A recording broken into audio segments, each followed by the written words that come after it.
Ikaze kuri Hospitality TV Rwanda, tubashimira kuba mudukurikira. Uyu munsi turigira muri jaride, tugiye kwiga ibirungo by'ibyatsi bikoreshwa mu gikoni. Reka tujyane muri jaride turebere hamwe ibirungo by'ibyatsi bikoreshwa mu gikoni. Ntihakagire uvuga ngo yabuze aho yigira igikoni. Hospitality TV Rwanda irahari ku bwanyu.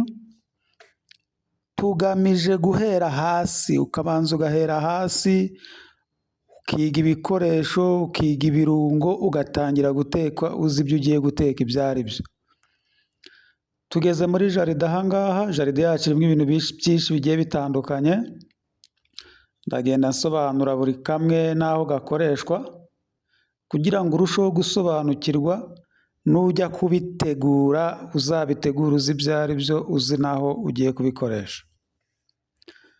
Iyi ni jaride nini wasangamo ibintu byose, hafi ya byose bikoreshwa mu gikoni by'ibirungo n'imboga zigiye zitandukanye. Nawe mu rugo ukwiye kugira jaride, ukagira akarima k'igikoni, ugateramo imboga zitandukanye n'ibirungo bigiye bitandukanye. Ni byiza ko iyo ushaka gukora igikoni cy'umwuga ukajya uhora urya neza, ukajya uhora uteka neza. Tegura akarima k'igikoni, uteremo ibirungo bitandukanye, ibyo ukunda cyane, uteremo n'imboga zitandukanye ukunda guteka. Murye imboga, murye ibirungo, murye ibiryo bitetse neza. Kandi ikindi nababwira ni uko izi herbs cyangwa se ibi byatsi bikoreshwa mu gikoni, akenshi aba ari n'umuti. Aba ari umuti, bimwe bivura indwara z'ubuhumekero, ibindi bikavura umuvuduko w'amaraso, amaraso agatembera neza mu mubiri, bigafasha mu igogora ry'ibyo kurya, ibyo bita digestion. Mbese ntukajye uteka udasizemo ibirungo by'ibyatsi. Ni umuti, bihumuza ibiryo, bituma ibiryo bisa neza kandi bikaryoha. Tugiye gutangira mu kanya dusobanura ikirungo ku kirungo, izina ryacyo, aho gikoreshwa unakireba isura. Dutangiriye kuri pasiri cyangwa se perisire. Perisire ni ikirungo kimaze imyaka myinshi gikoreshwa mu gikoni. Uragifata ukagisarura neza, ukagisoroma neza, ukagicopinga, ukagikoresha mu masosi atandukanye, ukagikoresha uri kuganishinga, ukagikoresha uri kukivanga n'amasosi akonje amwe n'amwe, uri kudekora ibyo kurya, cyangwa se ugiye guteka nk'ibirayi. Urugero, pasiri poteto, uteka ibirayi ukanyanyagizaho hejuru. Minti ni ikirungo cyane cyane gikoreshwa mu gikoni, ariko kigakoreshwa no muri resitora, bare na resitora. Muri bare minti bayikoresha kuri dekorasiyo y'amakokuteri n'amamokuteri. Ndetse iki kirungo ubwacyo kivamo icyo kunywa. Wagikuramo ji, ndetse wagikuramo icyayi. Hari ibyo bita minti tea, ni icyayi cyiza cyane. Uragifata ukakivanga n'ubuki, ugashyiramo indimu, ugashyiramo n'amazi, ubundi ukanywa minti tea. Sereri ni ikirungo gikoreshwa cyane n'abantu batabigize umwuga mu byo guteka. Sereri barayizi. Nta muntu ujya guteka inyama atagiye mu isoko ngo agure sereri. Sereri ntiyayisiga. Sereri ihumuza ibiryo, ihumuza inyama, urazikaranga ugakubitamo agasereri, zigahita zihumura cyane. Iki kirungo nanone tugezeho cyitwa rozimari. Rozimari uretswe no kubikoreshwa mu gikoni, ikoreshwa mu buryo butandukanye. Ni umuti. Ni umuti uvura indwara z'ubuhumekero.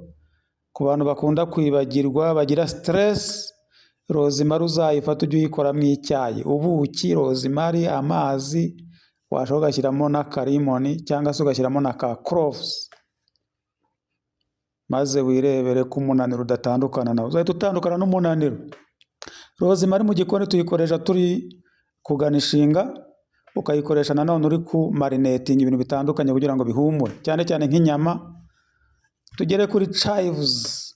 Chives ni igitunguru cy'ibibabi kiba kimeze nk'umuheha, iyo ukirebyemo imbere ubona ari nk'umuheha. Uragifata ukagicopinga, ukagisirayisinga, ushobora kugicopinga ukakivanga n'ibintu bitandukanye, cyongera ibara mu biryo, kikongeramo impumuro n'uburyohe. Ikindi kandi iki kirungo ni umuti. Kukirya kuri salade urwaye asima cyangwa se urwaye za sinizite, tayari bigenda byoroha, ukamera neza, ugahumeka neza. Chives rero ntukayibure ku byo kurya, niyo mu bwoko bw'ibitunguru by'ibibabi, ariko igahumura neza cyane kandi ntigorana, wayitera no ku rugo aho ngaho mu karima k'igikoni, ntabwo igorana, ahantu hose irakura. Mujye murya neza, mushyire ibirungo mu biryo, muryoherwe, mutandukane n'indwara za hato na hato, umubyibuho ukabije, iminaniro, stress. Iyo wariye ibirungo byiza, ibyo bita herbs, utandukana nabyo. Tugere kuri capsine. Ubu mwambwira ngo hari utazi capsine n'akamaro kayo? Mu gikoni dukoresha indabyo za capsine turi kugana ishinga, kudekora isahani igasa neza cyane. Hanyuma ibibabi bya capsine nabyo wabikoresha uri gukora icyayi, wakora icyayi cya capsine, wakora salade. Capsine wayihekenya igihe wumva ufite gripe cyangwa inkorora. Capsine igihe wumva ufite umunaniro urayihekenya ukamira amazi yayo. Ibyiza bya capsine mu buvuzi ni byinshi cyane. Nababwira iki rero? Nuhura n'ikibazo cya gripe, umunaniro ukabije, umutwe, inkorora, uzahekenye capsine. Biriya bibabi uzabihekenye. Kandi tubikoresha no muri salade. Wakoresha ziriya ndabyo za capsine uri kudekora isahani kugira ngo igende isa neza, igende iteye apeti, umukiriya nayibona abone ko wadekoye bien. Amabara ni ibara ry'umuhondo ryiza cyane. Hanyuma tukagira umujani chai cyangwa se ngo ni umucayi chai, ariko ubundi yitwa lemon grass mu Cyongereza. Iki cyatsi mu gikoni tugikoresha nk'ikirungo gikomeye turi guteka African tea. Iyo ugisize muri African tea, amata humura neza cyane, ukanywa icyayi wumva ufite apeti, wanywa n'udukombe tungahe wumva ukigishaka. Hanyuma iki cyatsi kandi wagiteka cyonyine, ugashyiramo isukari cyangwa ubuki, ugakora icyayi cy'umujani chai, gihumura neza cyane. Iki cyatsi kandi tugikoresha turi ku marinating ibintu bigiye bitandukanye, inyama ushaka ko zihumura, wagikoresha uri gusmokinga ifi cyangwa inyama ushaka ko zihumura nk'umujani chai, cyane cyane mu gihe umujani chai wumye. Umujani chai ufite akamaro kenshi mu gikoni, muwutere muri jaride aho ngaho. Hanyuma iyi bayita bezo. Bezo ni icyatsi cyiza cyane dukoresha turi kugana ishinga, biriya bibabi biragana ishinga, wagicopinga ukagishyira mu masupu agiye atandukanye, cyane cyane amasupu ari based kuri cream, isupu yo guherekeza ifi. Wagicopinga ukakigana ishinga hejuru y'ibyo kurya bigiye bitandukanye, wagishyira muri salade. Beze ikoreshwa ahantu hagiye hatandukanye. Kandi ibi birungo mwibuke ko ibirungo bifite akamaro cyane ku mubiri, akenshi bikoreshwa nk'umuti. Ntukabure ikirungo cya bezo muri jaride aho ngaho mu karima k'igikoni. Ikindi kirungo wavuga ngo ntigikura ahantu hose. Iki kirakura, aho ugiteye kirakura. Bigerageza utere mu karima k'igikoni, bezo rwose irakura, kandi bezo mu nyama, ku mafi cyane cyane, mu masose y'umweru irakora, ku masarade. Kugana inshinga. Hanyuma Hospitality TV Rwanda ibereye hano kugira ngo ibagezeho buri kimwe mukenera mu gikoni. Ejo utazajya guteka ukavuga ngo ibi ntubizi, ngo si wabimenye. Ngwino. Kandi tubibutse gukora subscribe, musharinga n'amavideo kugira ngo agere kuri benshi, murayikinge, mukoreshe ya, muduhe komenti, mutubwire ibyo twakosora n'ibyo twakwipuruvinga. Iki kirungo tugezeho bakita silantoro, kandi indabyo zacyo nazo zikoreshwa mu kugana inshinga. Izi ndabyo uri kubona tuzikoresha tugana inshinga, amapura, ibintu bitandukanye. Icyatsi nacyo uragicopinga ukagishyira muri marinade cyangwa se muri marination. Iki kirungo ni cyiza cyane ku mafi, ku nyama, ku masosi. Ushobora gukora silantoro sauce yo guherekeza nk'ifi yokeje cyangwa se iri steamed.